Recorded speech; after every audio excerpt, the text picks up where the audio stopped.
62,000 ക്രിസ്ത്യാനികളെ കൊന്നു എന്ന് കേൾക്കുന്നു. എവിടെയാണ് കൊന്നത്, എങ്ങോട്ടാണ് കൊന്നത്, കേൾക്കുമ്പോൾ തന്നെ പേടിപ്പെടുത്തുന്ന ഒരു കണക്കും. എന്താ വാസ്തവം? ക്രിസ്ത്യാനിക്ക് എന്താ പ്രശ്നം? ക്രിസ്ത്യാനി ഇവിടെ ഭയങ്കര ശക്തരായ രാഹുൽ ഗാന്ധിയെ സിന്ദാബാദ് വിളിച്ചിരിക്കുന്ന ക്രിസ്ത്യാനികൾ ഇന്ത്യയിലുണ്ടല്ലോ. ഉണ്ട്. ഇന്ത്യയിൽ അവരുടെ പേടി എന്ന് പറഞ്ഞാൽ ക്രിസ്ത്യാനികൾ ഒരു വിഭാഗം ആളുകൾക്ക് കാര്യമൊക്കെ മനസ്സിലായിട്ടുണ്ട്. അവരതുകൊണ്ട് ഇന്ത്യയിൽ ക്രിസ്ത്യാനിക്കുള്ള ഭീഷണി ആരാണെന്ന് അവർക്കറിയാം. തിരിച്ചറിഞ്ഞിട്ട് അവർ നരേന്ദ്രമോദിയാണ് ശരി എന്ന് മനസ്സിലാക്കിയിട്ടുണ്ട്. പക്ഷേ ഇപ്പോഴും പറയുന്ന സംഘപരിവാർ ക്രിസ്ത്യാനികളെ പീഡിപ്പിക്കുന്നു ഭയങ്കരമായിട്ട്. ക്രിസ്ത്യാനിക്കൊന്നും പുറത്തിറക്കാൻ വയ്യ. സംഘപരിവാർ രാവിലെ ക്രിസ്ത്യാനി ഇങ്ങനെ വാതിൽ തുറന്നിട്ട് ഇങ്ങനെ നോക്കും, ഏതെങ്കിലും സംഘപരിവാറുകാരൻ നിൽപ്പുണ്ടോ. ഇല്ലെന്ന് കണ്ട പതുക്കെ ഇറങ്ങും. പോകുമ്പോഴും തലയും മുണ്ടിട്ടാണ്. സംഘപരിവാറുകാരൻ കാണാനല്ലോ. അങ്ങനെ വലിയ കഷ്ടപ്പാടിലാണ് ഇന്ത്യയിലെ ക്രിസ്ത്യാനികൾ ജീവിക്കുന്നതെന്ന് പറയുന്ന കുറേ ആളുകളുണ്ട്. അത് കൂടുതലത് പറയുന്ന ആരെന്നറിയോ? ക്രിസ്ത്യൻ സഹോദരന്മാരെ നിങ്ങൾ സൂക്ഷിക്കണം, നിങ്ങളെ കൊല്ലാൻ നടക്കുന്ന ആരാണെന്നറിയോ? സംഘികളാണ് എന്ന് പറയുന്നത് മുസ്ലിം സഹോദരന്മാരാണ്. എന്തൊരു സ്നേഹമാണെന്നറിയോ? അവർ പറയുന്നത് ഞങ്ങളെല്ലാം അബ്രഹാമിൻ്റെ മക്കളാണ് എന്നാണ് പറയുന്നത്. അബ്രഹാമിൻ്റെ മക്കളാണ്. ആദം ഔവ പൊതുവായിട്ടുണ്ട്. ഇനി ഈശോ എന്ന് പറയുന്നത് യേശുദേവൻ അവരുടെ ഈസാ നബിയാണെന്നും പറയുന്നുണ്ട്. അങ്ങനെ ക്രിസ്ത്യാനികളോട് ഭയങ്കര സ്നേഹമാണെന്നാണ് മുസ്ലിങ്ങൾ പറയുന്നത്. നിങ്ങളുടെ ശത്രു സംഘികളാണ്, സംഘികൾ നിങ്ങളെ കണ്ട അപ്പോൾ റോസ്റ്റാക്കി അടിക്കും എന്നാണ് പറയുന്നത്. പക്ഷേ ഒരു രാജ്യത്തിൻ്റെ മാത്രം കഥയാണ്. നൈജീരിയ എന്ന് പറയുന്ന രാജ്യത്ത് 2000 മുതൽ കഴിഞ്ഞ 24 വർഷത്തിനിടയ്ക്ക് കൊല്ലപ്പെട്ടത് 62,000 ക്രിസ്ത്യാനികളാണ്. ഇത് US commission on international religious freedom എന്ന് പറഞ്ഞ ഐക്യരാഷ്ട്രസഭയുടെ ഏജൻസിയുടെ കണക്കാണ്. ലോകത്തിലെ ഏറ്റവും മോശം രാജ്യം, പ്രത്യേകിച്ച് ക്രിസ്ത്യാനിക്ക് അല്ലെങ്കിൽ മുസ്ലിം അല്ലാത്ത ആൾക്ക് ഏറ്റവും മോശം രാജ്യം നൈജീരിയ എന്നാണ് പറയുന്നത്. ഈ commission on international religious freedom എന്ന് പറയുന്ന കമ്മീഷൻ ഇന്ത്യയിൽ ക്രിസ്ത്യാനികളെയെല്ലാം മതന്യൂനപക്ഷങ്ങളെ വറച്ചട്ടിയിലിട്ട് മോദി പൊരിക്കുകയാണെന്നൊക്കെ പറയാറുണ്ട്. അതെ. പക്ഷെ അവർ പറയുന്നത്, പക്ഷെ അവർക്ക് ഈ കണക്കൊന്നുമില്ല. പണ്ടൊരു ഗ്രഹാം സ്റ്റൈൻസിനെ ആരോ ജീപ്പിലിട്ട് കത്തിച്ചു കൊന്നു, ജീപ്പിലോ കാറിലോ ഇട്ട്. അപ്പോൾ വടക്കേ ഇന്ത്യൻ സംസ്ഥാനങ്ങളിലൊക്കെ ചില സംഘർഷങ്ങളൊക്കെ ഉണ്ടാവുന്നുണ്ട്. ഇത് കാരണം എന്താ? പ്രധാനമായും കാരണം മതപരിവർത്തനം നടത്തുന്നു. നമ്മൾ നാഗാലാൻഡ് 99% ക്രിസ്ത്യൻസാണ്. എങ്ങനെയായത്? ആദിവാസികളുടെ മതം മാറ്റിയിട്ടാണ്. നോർത്ത് ഈസ്റ്റ് സംസ്ഥാനങ്ങളിലൊക്കെ വ്യാപകമായി മതപരിവർത്തനം നടക്കുന്നുണ്ട്.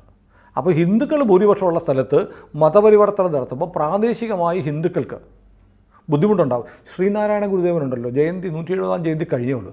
ഗുരുദേവൻ ക്രിസ്ത്യാനികൾ കുറേ ഈഴവ സമുദായത്തിൽപ്പെട്ട ആളുകൾ ക്രിസ്ത്യാനികളുമായിട്ട് മതം മാറിപ്പോയപ്പോൾ ഈ ബാക്കിയുള്ള ഹിന്ദുക്കൾ പറയും ഇനി അവർക്ക് സ്വത്തൊന്നും കൊടുക്കത്തില്ല എന്നൊക്കെ പറഞ്ഞ് ഭയങ്കര പ്രശ്നമായി. അങ്ങനെ ഭയങ്കര തർക്കവും ബഹളമൊക്കെ ആയി. അവസാനം ഈ സംഭവം ഗുരുവിൻ്റെ അടുത്തെത്തി. ഗുരു എന്തായെന്നറിയോ? മതം മാറിപ്പോയ ക്രിസ്ത്യാനികളായ ഈഴവരുടെ വീടുകളിൽ ചെന്നിട്ട് അവരോട് പറഞ്ഞു നിങ്ങൾ തിരിച്ചു വന്നു പറഞ്ഞു.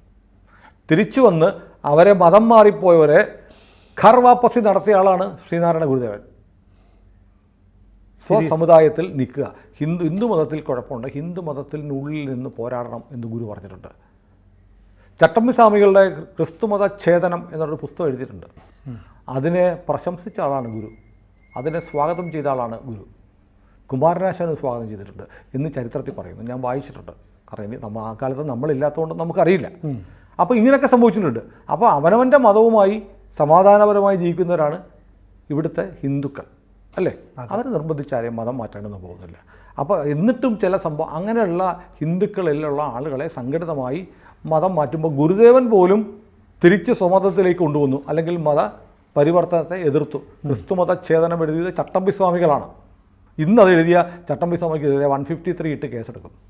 ക്രിസ്തുമതത്തെ എങ്ങനെ ഛേദിക്കാം, ക്രിസ്തുമതത്തെ വിമർശിക്കുന്ന പുസ്തകമാണ് ചട്ടമ്പി സ്വാമികൾ എഴുതിയത്. കാരണം അക്കാലത്ത് എന്തുകൊണ്ട് ക്രിസ്തുമത ഛേദനം എഴുതി എന്ന് ചോദിച്ചാൽ, ഇത് കേൾക്കുന്ന ക്രിസ്ത്യാനികളിൽ ക്ഷമിക്കണം, അക്കാലത്ത് ബ്രിട്ടീഷ് ഭരണകാലത്ത് വളരെ വലിയ തോതിൽ ഈ സാധനങ്ങളൊക്കെ കൊടുത്ത് പ്രലോഭിച്ച് മതം മാറ്റുന്ന ഒരു പ്രക്രിയ ഉണ്ടായിരുന്നു.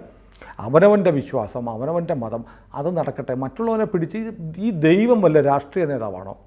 പാർട്ടിക്കാരനാണെങ്കിൽ ആ പാർട്ടിയിൽ ആളിൻ്റെ എണ്ണം കൂട്ടണം, അതോടുകൂടി പാർട്ടി ശക്തിപ്പെടും.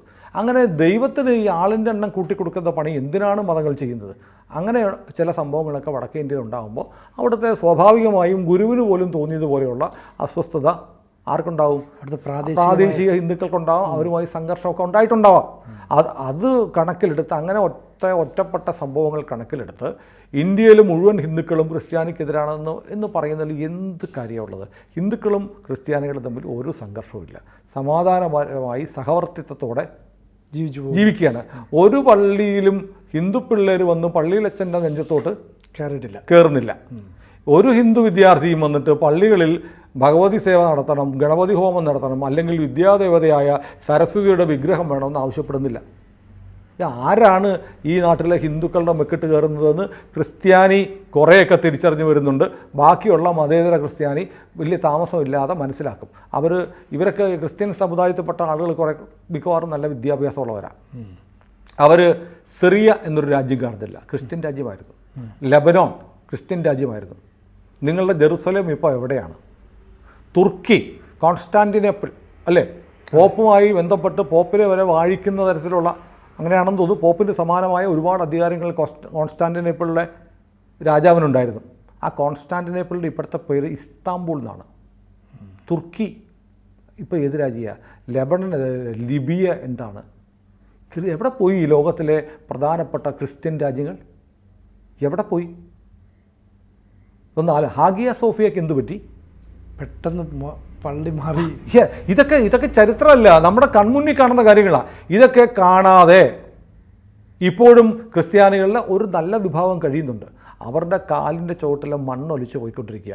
അവരുടെ അറിവിലേക്കാണ് നമ്മൾ ഈ നൈജീരിയൻ കഥ പറയുന്നത്. നൈജീരിയയിൽ കഴിഞ്ഞ ഓഗസ്റ്റ് 8-ാം തീയതി, ഇന്നെത്രയാ 21, ഈ ഓഗസ്റ്റ് 8-ാം തീയതി ബെന്യു സംസ്ഥാനത്തിലെ ഉക്കം കൗണ്ടികളാണ്, ജില്ല എന്ന് പറയുന്നത്. നമ്മുടെ ഇവിടെ ജില്ല എന്ന് പറയുന്നതിന് മറ്റു പല ഇംഗ്ലീഷ് രാജ്യങ്ങളിലൊക്കെ കൗണ്ടി എന്ന് പറയും. അപ്പോൾ ബെന്യു എന്ന് പറയുന്ന സ്റ്റേറ്റിലെ ഉക്കം കൗണ്ടിയിൽ 50 പേരെ വെടിവെച്ച് കൊന്നത് മുസ്ലിം ഫുലാനി മിലിഷ്യ എന്ന് പറയുന്ന സംഘടനയാണ്. കേരളത്തിലെ ക്രിസ്ത്യാനി അറിഞ്ഞായിരുന്നോ? ഏതെങ്കിലും പള്ളിയിൽ ഏതെങ്കിലും അച്ഛൻ പ്രതിഷേധിച്ചായിരുന്നോ? ഇല്ല. വടക്കൻ നൈജീരിയ 95% മുസ്ലിം ഭൂരിപക്ഷമുള്ള സ്ഥലമാണ് വടക്കൻ നൈജീരിയ. അവിടെ കൊല്ലപ്പെട്ടിരിക്കുന്നവരുടെ കണക്ക് നേരത്തെ UN ഏജൻസി പറയുന്നുണ്ട്, 17,000 പേരാണ്. 17,000 ആരെയാ? സത്യക്രിസ്ത്യാനി. കേരളത്തിലെ ക്രിസ്ത്യാനിക്ക് പിന്നെ ഈ മുസ്ലിങ്ങളെ എനിക്ക് ഇഷ്ടമുള്ള ഒരു പ്രധാനപ്പെട്ട ഘടകമുണ്ട്. ലോകത്തിലെ ഏത് മുസ്ലിമിന് എന്തെങ്കിലും സംഭവിച്ചാലും ലോകത്തെമ്പാടുമുള്ള മറ്റു മുസ്ലിങ്ങൾക്ക് വേദനിക്കും, പലസ്തീനിൽ വേദനിക്കും. പക്ഷേ ചൈനയിലെ ചെച്ചന്യെ പറ്റിയ വേദനിക്കല്ല കേട്ടോ. ചൈനയിലെ ഉയ്ഗൂർ മുസ്ലിങ്ങളുടെ കാര്യത്തിൽ അവർക്ക് വേദനിക്കത്തില്ല. അത് ഒഴികെ ചെച്ചന്യയിൽ പുതിൻ അവിടെ കലാപം ഉണ്ടാക്കി വറുടിയൊക്കെ കയ്യിലോട്ട് കൊടുത്തു. അപ്പോൾ അവിടെ വലിയ വേദനയൊന്നും ഉണ്ടായില്ല. ഉറുഗ്വേ മുസ്ലിങ്ങളുടെ കാര്യത്തിൽ മിണ്ടത്തില്ല, അവർക്ക് പ്രോസിക്യൂഷനുണ്ട്. അതിഭീകരമായി ചൈനയിലെ കമ്മ്യൂണിസ്റ്റ് ഭരണകൂടം അവരെ അടിച്ചമർത്തി പീഡിപ്പിച്ച് പള്ളികൾ പൊളിച്ച് ഇപ്പം നിർബന്ധിത വാസക്ടമി എന്താണ് ഗർഭനിരോധന ശസ്ത്രക്രിയ നടത്തിക്കൊണ്ടിരിക്കുക. പിള്ളേരുണ്ടാവരുത് മുസ്ലിങ്ങൾക്ക് ചൈനയിൽ. ഇതൊക്കെ ചെയ്തുകൊണ്ടിരിക്കുക. അതിന് മിണ്ടത്തില്ല.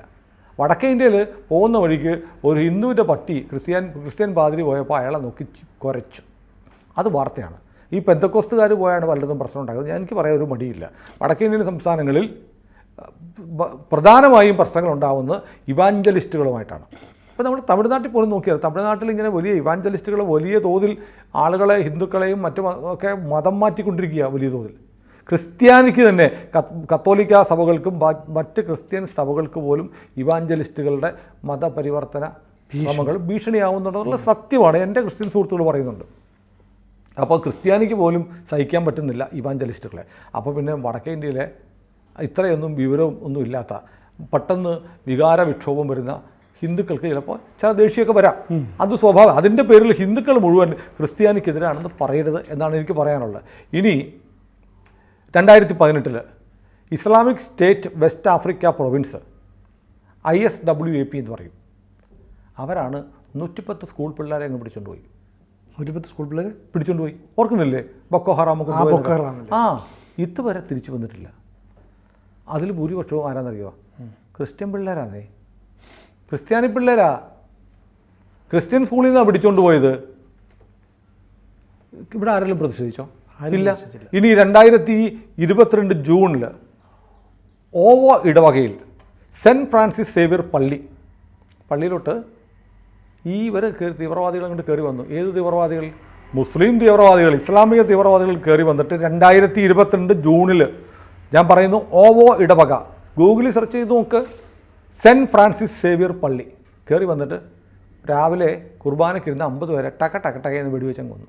ഒരു കാര്യമില്ല, ഒരു കാര്യം, ചുമ്മാ ഒരു എൻ്റർടൈൻമെൻറ്റ്, ചുമ്മാ. തീർന്നില്ല, 4 വൈദികരെ പിടിച്ചുകൊണ്ട് പോയി ഈ അടുത്ത ദിവസം. എന്നിട്ടോ 23 പേരെ പിന്നെയും തട്ടിക്കൊണ്ടുപോയി. എല്ലാത്തിൻ്റെയും ബോഡി കിട്ടി, തലയുണ്ടായിരുന്നില്ല. ശരീരം ബാക്കി എല്ലാ ഭാഗവും സുരക്ഷിതമായിട്ട് തിരിച്ചു കിട്ടി. തല വെട്ടിക്കളഞ്ഞു. തല വലിയ ആവശ്യമൊന്നുമില്ലല്ലോ. ഇനി 2023 ക്രിസ്മസിന് പ്ലേറ്റോ എന്ന് പറയുന്ന സ്റ്റേറ്റ് ഉണ്ട്. പ്ലേറ്റോ പീഠഭൂമി എന്ന് പറയുന്ന പ്ലേറ്റോ സ്റ്റേറ്റിൽ ക്രിസ്ത്യാനിയെ കൊന്നു. എത്ര പേരെന്നറിയോ? ഈ കഴിഞ്ഞ ക്രിസ്മസ് ഡേക്ക് ഗൂഗിളിൽ സെർച്ച് ചെയ്ത് നോക്ക്. മുസ്ലിം ഭീകർ നൈജീരിയയിൽ കൊന്നത് ക്രിസ്മസിന്, അതായത് യേശുദേവൻ ജനിച്ച ലോകത്തെമ്പാടുമുള്ള ക്രിസ്ത്യാനികളുടെ ഏറ്റവും വിശേഷപ്പെട്ട ദിവസമായ ക്രിസ്മസിന് നൈജീരിയയിലെ പ്ലേറ്റോ സ്റ്റേറ്റിൽ നൈജീരിയയിലെ ഇസ്ലാമിക തീവ്രവാദികൾ കൊന്നത് എത്ര പേരെയാണെന്നറിയോ? എത്ര പേരെയായിരിക്കും? ഞാൻ പറഞ്ഞുതരാം. 140 പേരെയാവുന്നത്. 2000 മുതൽ 2024 വരെയുള്ള കണക്ക് ഞാൻ പറയുന്നത് മുഴുവൻ UN മറ്റേ കമ്മിറ്റിയില്ല, അതിൻ്റെ കണക്കാണ്. 2000 മുതൽ 2024 വരെ 24 വർഷത്തിനിടയിൽ കുറച്ച് പള്ളിയൊക്കെ പൊളിച്ചിട്ടുണ്ട്. എത്ര പള്ളിയാണെന്നറിയോ? 18,000 പള്ളി. 18,000 പള്ളി. സ്കൂള് തീ വെച്ചിട്ടുണ്ട്. ക്രിസ്ത്യൻ സ്കൂളുകൾ, ക്രിസ്ത്യാനി നടത്തുന്ന ക്രിസ്ത്യൻ മാനേജ്മെൻറ്റ് സ്കൂളുകൾ. എത്ര സ്കൂളെന്നറിയോ? കുറവേ ഉള്ളൂ, 2200 എണ്ണം. അപ്പോൾ അല്ലയോ ക്രൈസ്തവ സഹോദരങ്ങളെ, നിങ്ങൾ ആലോചിക്കുക, നിങ്ങളുടെ ശത്രു ആരാണ്? ഇസ്ലാമിക് ടെററിസമാണ് ലോകത്ത് എമ്പാടും മാനവികതയുടെ ശത്രു. ഞാൻ ഇസ്ലാം എന്നല്ല പറഞ്ഞത്, ഇസ്ലാമിക് ടെററിസം.